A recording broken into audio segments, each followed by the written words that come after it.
Hello, welcome to Board Deck and Dice. Today we're having a look at the fantastical Imaginarium. Let's go see an overview of how it plays and then we will talk about how good it is or isn't. Imaginarium is set in a fantastical factory of weirdness. From within these halls you will select and repair machines and then you can combine these machines. Here a charcoalium machine is combined with another charcoalium machine, meaning it produces 3 charcoalium instead of just 1. Here you can combine a producing machine with a transforming machine, meaning you don't have to feed anything into it to get the crystal. You can also run your machine at the start of your go, which gets you the resources shown. Remember, you don't have to put anything into the purple machine if it has a blue producing machine below it. Then you will be selecting actions from your action board. You can select 2, but you can't do the same 2 in 2 goes in a turn. This lets you combine and recombine your machines. This lets you hire an assistant. This simply gets you 3 charcoalium. This lets you repair a machine. Then you can trade goods and you can dismantle a machine for resources. There are many ways to score points, but the project cards are certainly the best way. The first player to do so gets a point bonus, and when someone reaches 20 points, they declare the last round. The winner is the one with the most points. Imaginarium is a great looking game, and there's so much to love instantly as soon as you open the box, from the weird and wacky miniatures to the long box that contains all the resources you need. This speaks of a high quality production. The artwork is fantastic and it just screams out at you. And then you play your first game and there's a number of concepts that you need to get your head round.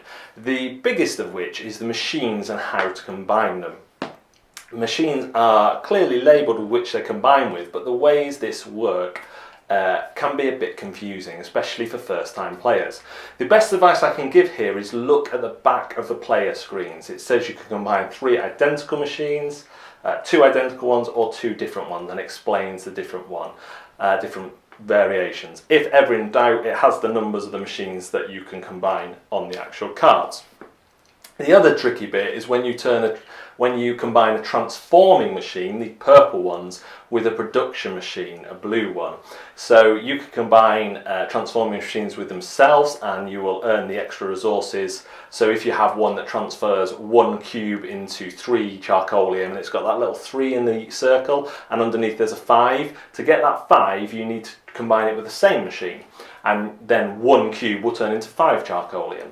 But if you can instead combine it with a blue producing machine, you will never get that 5. But what you will get is you will not have to put the cube in, because essentially the producing machine under the transforming machine produces that cube for you automatically, and then you just take the resource as though the blue-purple was just a production machine for the last resource that is labelled on it. So it's quite confusing, but once you get your head around that, you start to wonder about the possibilities. And this is a game of great possibilities. However, there's a number of limitations on those possibilities. The first is that you only ever have 4 machine slots unless you get the helper, which extends you to 6, which we'll talk about later, but is very cheap. And so once you've got 3 machines in, if you build another one, you're going to have to destroy a machine or combine a machine to create space for a new machine. So you're creating your engine looking at the goals that are at the top, because that is the best way of scoring. And you'll want to try and aim to get as many of those with your first kind of machine as you can, and then not have to change too much to collect a few more points. Or build a machine that just churns out charcoalium and keep exchanging it for victory points on the exchange action.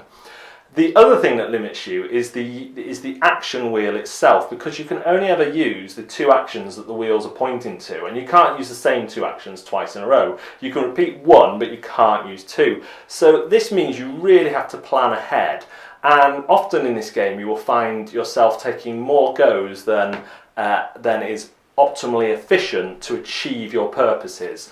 And that's a really nice, those 2 things create for a really nice puzzle. Rather than frustrating you, it's something to work out and to really kind of solve and work out your route through.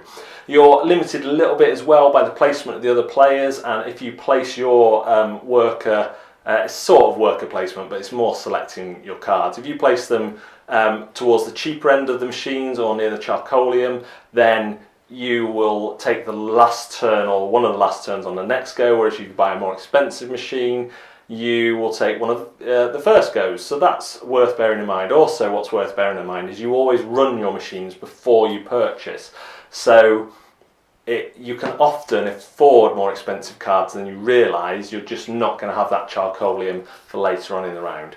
One of the actions, again, that on first play baffled me was the destroy machines. So you can dismantle your machines, either your non-repaired ones at the side, and you just get a limited amount of resources back for them, or your repaired ones. And if you dismantle a repaired machine, you get double the resources shown on it, on how to build it, or you can take victory points equal to the level of the machine. And this becomes a real strategy mid-game, because, or even at the start, if you can build one quite quickly that has lots of resources down the side and then recycle it because you didn't want it really anyway, that's a really big resource influx, so you can then do more things. And of course, my problem with engine building games is once I've built something, I don't want to destroy it. But Imaginarium is a game that rewards you for that, and rewards you quite well. It can be even worth picking up a cheap level 2 card just to get 2 resources when you dismantle it and then use them for something else. The staff that you can hire, the assistants that you hire, again, wonderfully created and wonderfully creative. This is probably my biggest downside, apart from the difficulty of grasping some of the concepts, is that I feel like some of these are a bit overpowered, not in the terms of what power they give you, but in terms of how that is costed. So you'll pay charcoalium for these, but the one that gives you 2 extra factory spaces is only 4, and there's another one that's kind of equally good, which is 9. Now, I will always try and snap up that extra factory space because it just lets you relax a little bit about having to sacrifice other machines, and you can build more. You could just build a load of level 1s to just sweep through and use them. So that seems more useful than the price that is put on it. I think that's a really cheap price. Victory points are hard to come by. You can trade for them. You can set up a machine, and if someone buys the machine that produces victory points, you need to keep an eye on that person. But the best way is to go for those projects, and you can knock off a number of projects in one go. In one game I got 10 of the 20 required points just from completing 2 projects, and then I think I traded for some more. So I was able to really rush the end of the game, which is really good, and it means there isn't really a runaway leader problem, because that is available to everyone. You really do have to look at what the other players are doing and try and keep mental tabs of how many victory points you think they have, which in a game with so few victory points is easier than it sounds. I haven't played this at 5 players. I think it'd be very cramped and very tight on the board and harder to do what you want, not necessarily a bad thing. And I haven't yet tried the 2-player variant, where each player gets a blocker, basically, a henchman or some sort, which can block another space to frustrate the other person. But at 3 and 4 it works really well. There can be a little bit of downtime, especially in that first game, as people grok the machines and how to combine them. But because of that, something's just gone off, because of that, you can spend your time looking and working out what you want to do. Because you've placed on the machine you're buying at the start of the go, unless you're first, you should pretty much know for sure what you want to do by your go.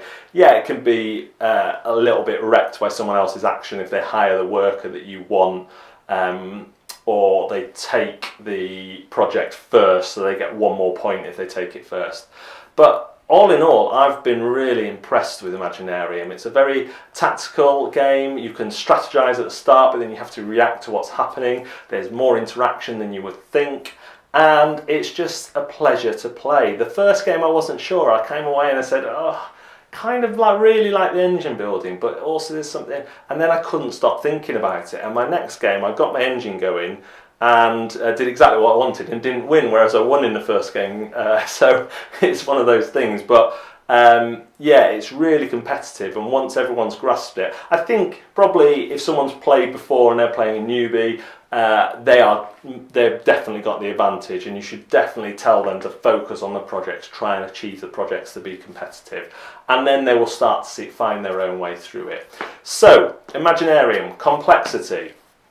Yeah, there is some complexity here. Those machines, even though when I read about them combining machines, it seemed pretty straightforward, and maybe the rule book has a little bit to do with this, but those machines are not as easy or as straightforward as they could be, potentially. So there is a little bit of complexity here. The rule book itself is mostly good, apart from that machine bit, but that is much better on the back of the player screen, so check them out.